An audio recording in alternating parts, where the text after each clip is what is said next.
नमस्कार, lead India news में आपका बहुत बहुत स्वागत है। मैं हूं doctor Taruna S Gaur. Delhi high court ने एसिड अटैक विक्टिम और रेप विक्टिम के पक्ष में एक बड़ा निर्देश जारी किया है।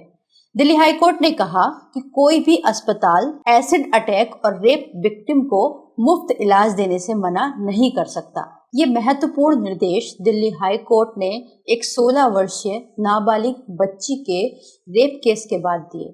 दरअसल हुआ ये था, इस बच्ची के साथ इसके पिता ने ही दुष्कर्म किया था और जब इस लड़की को मेडिकल कराने के लिए अस्पतालों में भटकना पड़ा, उसके बाद भी अस्पताल ने इस काम में देरी की। इससे नाखुश होकर दिल्ली हाई कोर्ट ने ये निर्देश जारी किए हैं। निर्देशों में पीठ ने कहा कि सभी अस्पतालों, नर्सिंग होम, क्लिनिकों, चिकित्सा केंद्रों का ये दायित्व है कि वो रेप पीड़िताओं का और पॉक्सो मामले के पीड़ितों का या फिर किसी भी प्रकार के यौन हमलों के पीड़ितों का इलाज मुफ्त करे और उनकी मेडिकल देखभाल भी मुफ्त में ही उन्हें प्रदान करे। दिल्ली राज्य विधिक सेवा प्राधिकरण के बार बार हस्तक्षेप के बावजूद भी एक रेप पीड़िता को निजी अस्पताल में इलाज के लिए लंबा इंतजार करना पड़ा था। इससे नाखुश होकर दिल्ली हाई कोर्ट ने निर्देश दिया था। कोर्ट ने कहा कि अगर कोई भी अस्पताल, नर्सिंग होम ऐसा करता है तो इसे अपराध माना जाएगा, जिसके लिए अस्पताल के डॉक्टरों, कर्मचारियों और प्रबंधन को दंडित किया जा सकता है।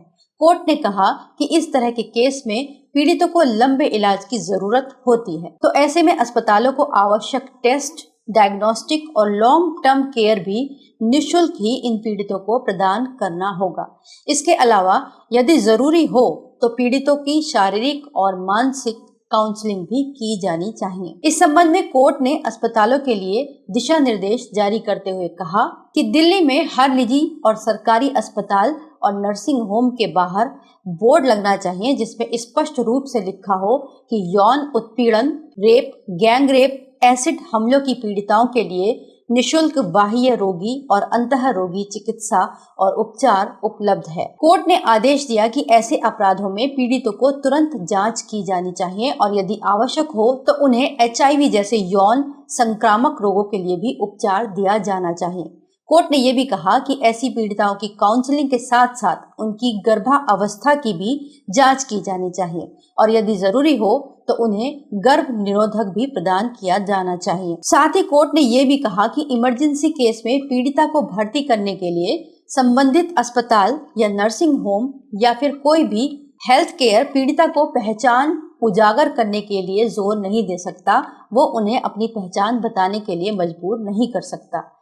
इस निर्देश के बाद उम्मीद करते हैं कि जो रेप विक्टिम या फिर एसिड अटैक के विक्टिम होते हैं या किसी भी तरीके के यौन हिंसा के शिकार होते हैं, उन्हें कम से कम निजी अस्पतालों और सरकारी अस्पतालों में इस तरीके की दिक्कतों का सामना नहीं करना पड़ेगा। अगर उन्हें जरूरी होगा तो उन्हें लंबे समय तक भी इलाज मुफ्त में ही मिलेगा। वीडियो को लाइक करें, हमारे चैनल को सब्सक्राइब करें।